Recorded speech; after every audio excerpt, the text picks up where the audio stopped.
Let's talk about cheating in chess. This is a story that's been kind of developing over the last month or so, probably 2 to 3 weeks, if I'm being honest. It's not, like, in case you're not aware, basically right now, the world champion is a guy named Magnus Carlsen. He is freakishly smart. He's been the best player in the world for like a decade. When I was playing competitively in high school, he was like in his early 20s and was beating everybody. And he's just crazy good at this. So what you need to know is that the chess world has spent the month of September embroiled in what is already one of the biggest cheating scandals in the venerable game's history. The story began at the Singfield Cup tournament, which is in which the young American player Hans Niemann had a wild card entry and was drawn against world champion Magnus Carlsen in the third round. 19-year-old Niemann, who, in a tremendous upset, won the match. Shortly afterward, Carlsen withdrew from the tournament. He posted a meme of a football coach, Jose Marino, saying, "I prefer really not to speak. If I speak, I am in big trouble." But the news quickly spread through rumors and proxies like American Grandmaster Hikaru Nakamura that Carlsen believed Niemann had cheated, but he didn't come out and say so. The British Grandmaster Nigel Short described the situation not unfairly as, quote-unquote, death by innuendo for Niemann, who nevertheless defended himself robustly. We're going to check out this video in just a second where Hikaru Nakamura looks at some of the evidence for and against. Basically, the reason that this kind of all kicked off is because Niemann has a history of cheating. He's cheated in online matches before. So it's not that far out of the possibility for him to cheat. He's admitted to cheating. He said, yeah, I made the mistake and I'm going to be better for it. I'm not going to do it anymore. But then he got paired against the world champion. And like, if you don't know much about chess, like, oh, he beat Magnus and now Magnus is throwing a fit. That's one thing you could say, but like, there's a little bit more to it. Because with Magnus, you don't just like beat Magnus. In order to beat Magnus, you pretty much have to play phenomenally. Yeah, only twice, but still. Do you think Nadia used the same? Probably. Let's be real. Probably. So this is Hikaru talking about it. I have a statement from Magnus. Well, just to real quick read this. A former 28 plus 100 player just told me he has played exactly one 100% game, which, if it's not clear, basically when that game is when that game is analyzed by an engine, the play is perfect. Like the engine wouldn't have done anything differently outside of opening differences and tweaks. So pretty much from move like 15 to 20 onward, it played perfectly.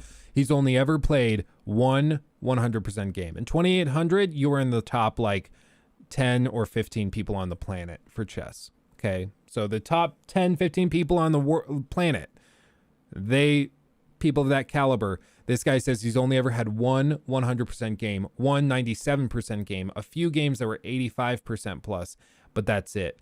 In the last 3 years, Hans Niemann has played 10 perfect games and 23 other 90+% games. So we're looking at these two things. Either you are like Hans Niemann is just a freak of nature and he really is like one of the best or probably the best player on the planet, if not history, or something fishy's going on. All right, here we go. Here is a statement from Magnus regarding the last few weeks. Okay, let's go. Here we go. Showtime. Dear Chess World, at the 2022 Singfield Cup, I made the unprecedented professional decision to withdraw from the tournament after my round 3 game against Hans Niemann. A week later, during the Champions Chess Tour, I resigned against Hans Niemann after playing only one move. I know that my actions have frustrated many in the chess community. I'm frustrated. I want to play chess. I want to continue to play chess at the highest level in the best events. I believe that cheating in chess is a big deal and an existential threat to the game. I also believe that chess organizers and all those who care about the sanctity of the game we love should seriously consider increasing security measures and methods of cheat detection for over-the-board chess. When Niemann was invited last minute to the 2022 Singfield Cup, I strongly considered withdrawing prior to the event. I ultimately chose to play. For those of you wondering how you cheat at chess, again, it's just like using an engine, figuring out what the best moves are. It could even be something like when you're playing at this level, it could even be something as simple as for like a couple of decisive moments in the game where it's really complicated and confusing, just checking with an engine for that one moment. It could be somebody nodding, it could be somebody coughing, it could be a series of things. It could be somebody in the audience, because a lot of these games have audience members where it's like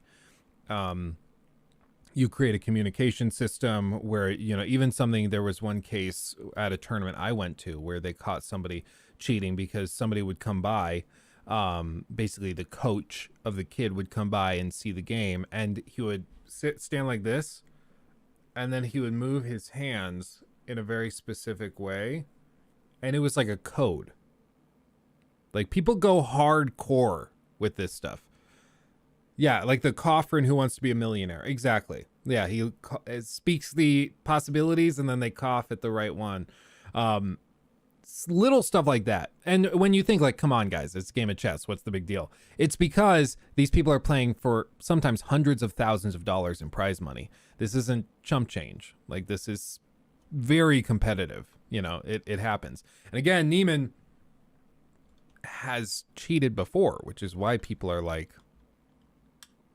we're not buying the whole I take it on principle that you don't cheat. You know, they're skeptical, and I think you should be. Now, is it possible that Niemann is just all of a sudden playing perfect chess? Something happened when he turned 19 and it just clicked? Yeah, I guess. But what's more likely? That all of a sudden he's playing better than anybody has ever played on the planet in competitive play, or that something fishy is going on? I believe that Niemann has cheated more, and more recently than he has publicly admitted. His over-the-board progress has been unusual, and throughout our game of the Sinkfield Cup, I had the impression that he wasn't even tense or even fully concentrating on the game in critical positions while outplaying me as black in a way I think only a handful of players can do. This game contributed to changing my perspective. We must do something about cheating, and for my part going forward, I don't want to play against people that have cheated repeatedly in the past because I don't know what they are capable of doing in the future. There is more that I would like to say. Unfortunately, at this time, I am limited in what I can say without explicit permission from Niemann to speak openly. So far, I have only been able to speak with my actions, and those actions have stated clearly that I am not willing to play chess with Niemann. I hope that the truth on this matter comes out, whatever it may be. Sincerely, Magnus Carlsen, World Chess Champion. Okay, wow. Wowzers, wowzers, wowzers, you guys. This is huge. So, again, to give my opinion, I think it's very clear now what the realities are of the situation. That Magnus, it seems to me, thinks that Hans was cheating in the game that they played in the Sinkfield Cup, despite what was said by the organizers, despite what was said by the arbiters at that tournament in St. Louis, despite what was said by Ken Regan. It's very clear that Magnus thinks that Hans was doing something during the game. So, and again with this, it's like when you're playing at Magnus's level, and like even at, like, I didn't play super high level. Like the max I ever played at was like 2000. But even at 2000, you can pick up when somebody is like something fishy is going on, because they start to play perfectly out of nowhere. And specifically, computers have a very particular style, and they've gotten better in recent years where they've become more difficult to spot. But computers figure out what the best moves are by brute force. They just calculate everything out, they figure it out, and they just blast forward and figure out what the best position is and the best answer to it is. With humans, we tend to take like positional cues, and we use our memory. Like they did CT scans of some extremely strong chess players and analyzed how their brain activity looked versus somebody who was not as good at chess. And people who weren't as good at chess were thinking a lot more with the front of their brain. They were trying to calculate stuff out and actively think through positions. Whereas the best players in the world they were mostly accessing memory because they just have this huge catalog of games and positions, and they remember, oh, in situations like this, I should do this. And that's how they play. Computers just look at every move possible and then have an algorithm for calculating positional quality, and then they just brute force their way through it, calculating out 25, 30 moves. And so for a game like this, like Magnus just said, even in critical, like stressful positions, Niemann didn't seem stressed or even fully focused. Like if I'm playing somebody and we're in a super complicated position, there's tons of pieces on the board, tons of sharp tactics everywhere. People are like hanging rooks and knights to calculate out different things. When you're playing somebody and they are not at all worried, and they're just like, yeah, I'll sacrifice my queen there. Something weird is going on. Like either they are so much better than you that you are just a peon and they don't even consider what you're throwing out to be that interesting, or something fishy is going on, you know? So that's basically what Magnus is saying, is that his red flag was already, or his suspicions were up when Niemann showed up at the tournament because he's cheated before and admitted to doing it. And then now he's back, but he's playing legit this time. But even in moments when he should have been stressed, even in moments where he should have been hyper-focused, he didn't seem to be that stressed about it or that focused. And furthermore, he played perfectly. That's strange. Game. So this is the mic drop moment that I think everybody was waiting to see. And at the end of the day, I think we're going to have to figure out what how we proceed from here. Definitely. And so, you know, a lawyer reviewed this letter first. Absolutely.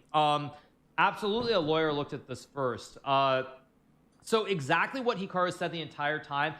Magnus believes Hans cheated recently. Yes, of course, obviously. Like there was no other alternative. I know everybody. There were a lot of people for a long time who wanted to pretend that it could be something to do with hacking and leaks.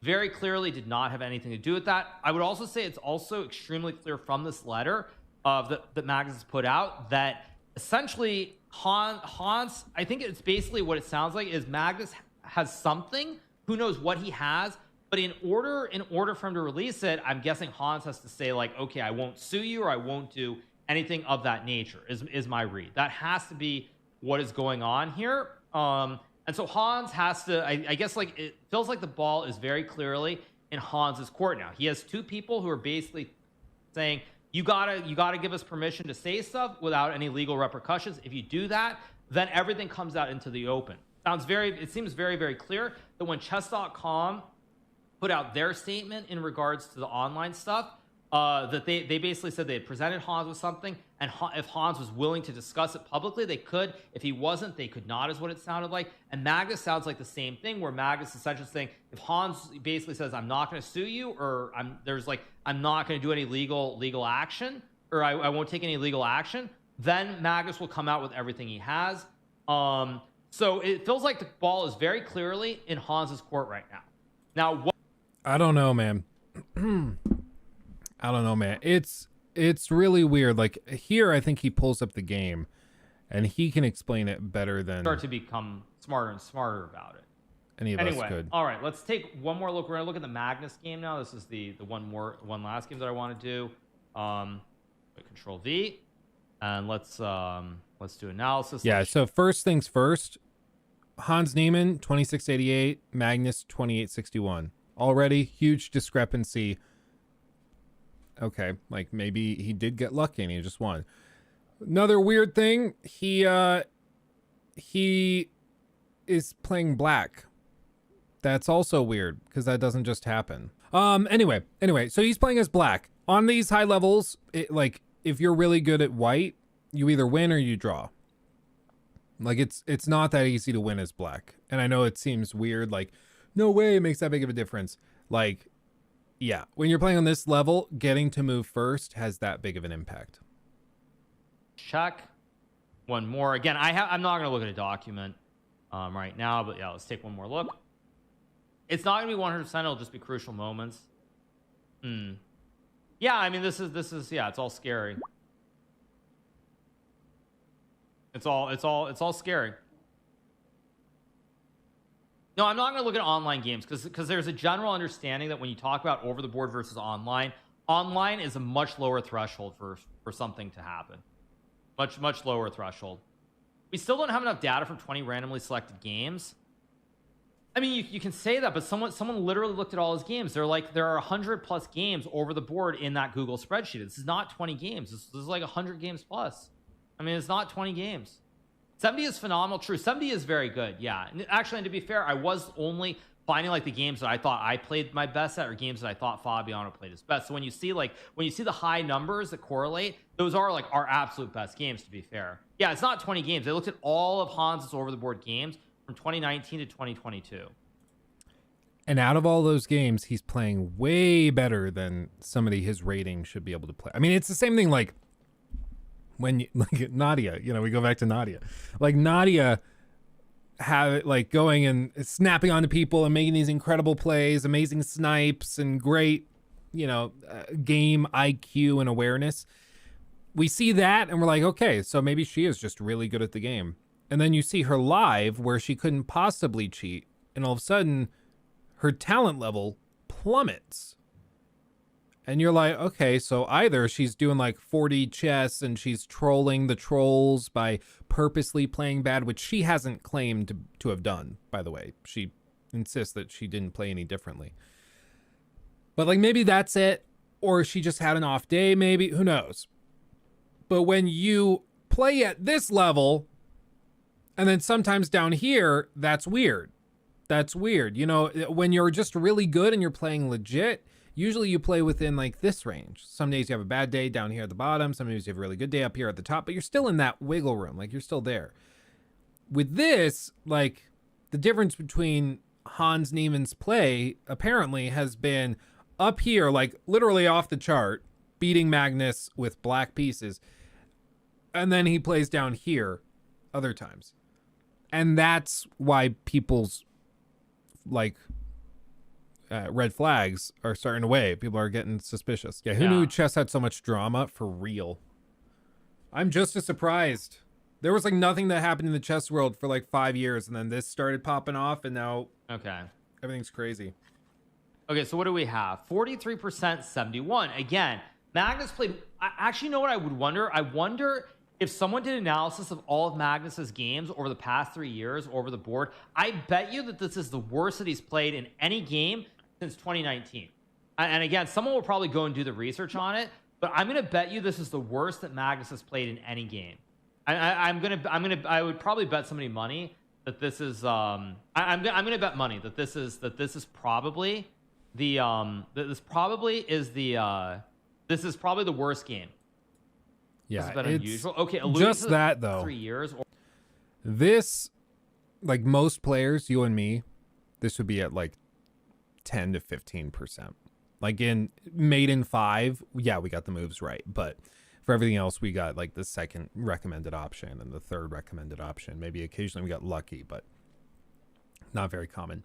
With this, like 71%, that's really good. And I mean, the other possibility with this is that Niemann has like psyched out Magnus, and Magnus is just freaking out and he can't get his thoughts under control. He's just like psyched himself out, and now he's convinced that he's playing against a perfect engine, so this type of thing happens. Like it's just crazy. It's crazy. But Magnus, you don't mess with Magnus, because Magnus has a ton of backing, and you don't just like what Magnus says usually goes. That's basically what I'm saying. Like if Magnus says this guy's cheating, I don't want to play with him, most tournament organizers are going to be like, well, okay, yeah, play your phone with the red flag photo. Yeah, I've thought about going and actually ordering, like they make them on Amazon, you get them for like $5 and it's just like an actual red flag, and I've thought of going and getting those because I thought it would be funny. Red flag, because there's a lot of stuff that sends off the red flags nowadays. Yeah, they should do a TSA body scan before the match to check for anal beads. They always do, by the way, and happened to the Sigveld Cup after Carlsen left. Yeah, it's so hard to tell what happens or what doesn't.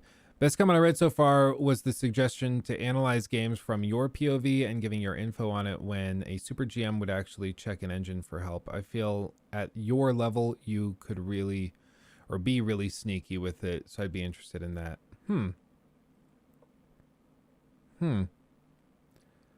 Yeah, I don't know. The whole thing is just weird. Like, again, is Niemann all of a sudden just playing perfectly? It's possible, I guess. He's just had a meteoric rise and is doing great after a history of like cheating accusations, maybe. But I don't know, man. It's hard to tell. I really don't know what it is. I also find it really funny. Hikaru is on Twitter browsing. Magnus Carlsen follows him. He doesn't follow him. Mr. Beast follows Hikaru. Hikaru doesn't follow him. Like, he's just like, I don't care. I don't care. Yeah, sure, follow me. I don't give a crap. It's just funny to me. It's funny to me. So yeah, I don't know. I really don't know. I think it could be that he is cheating. It could be. I really don't know. But it certainly is suspicious. And Niemann's tried to defend himself vigorously. I kind of feel bad for the guy either way. Like this. In terms of Magnus, for me, the real question is what exactly was the opening choice? It seemed, and if black plays f5, you can go knight to d6, rook takes c3. And there's a very weird idea with bishop h3 to go after this double f pawn. And the computer actually thinks that white should be okay here. Now, again, it's not super intuitive. It doesn't feel very human, so it's really hard to criticize Magnus. Niemann. But the computer does like this idea. So like this is one of those things where the computer is going to play this perfectly no matter what. Whereas like this type of thing, like for a human, there's tons of choices to be made. Like, do I want to trade off and get a simpler position? It'll be easier to handle. Or do I want to just play perfectly and like try to be as accurate as possible? And also, like, I mean, you can see the time. There's not a ton of time to calculate this stuff out. So, it's weird. Apparently, his post-game interviews were sus too because he couldn't justify his moves. Yeah, that's also suspicious. Like, you watch somebody who really knows what they're doing, and they will, like, after the game, they'll go, "Oh yeah, I thought like probably around move 25, he played h3. I thought that was really suspicious. I thought I should have gone bishop f4, and then we would have traded. You know, I would have gone d6, and then he probably would have played d5, and we would have traded off and resolved the position. But I thought about going a little sharper and playing, you know, something a little bit more aggressive instead of bishop f4. Maybe, you know, going in with like, you know, knight to b6 or something." And they have very specific ideas that they can explain clearly. If you ask the guy after the game, like, why did you do that? And they're just like, I just, you know, I thought it was good. That's weird. That's weird. He said that, and I quote, "Chess speaks for itself." That's the problem, though, dude. Like, yeah, chess speaks for itself. And when you're playing perfect chess, when you have a history of not playing perfect chess, that's weird. We have to question what happened. Like, how did you manage that? And it doesn't just happen. So yeah, all told, I really don't know. If I had to put money on it, I would say something is sus with Niemann. I just, something weird is going on there. Magnus, like some people were saying, oh, Magnus is just throwing a fit. Oh, Magnus does not have a history of doing this type of thing. He's not a drama king. You know, like if it was Bobby Fischer, I'd be like, yeah, I think Bobby's full of it. I think Bobby probably is just convinced that the aliens are speaking to him through his pants. But with Magnus, he doesn't make this kind of thing up. He doesn't exaggerate. I think he's being legit. So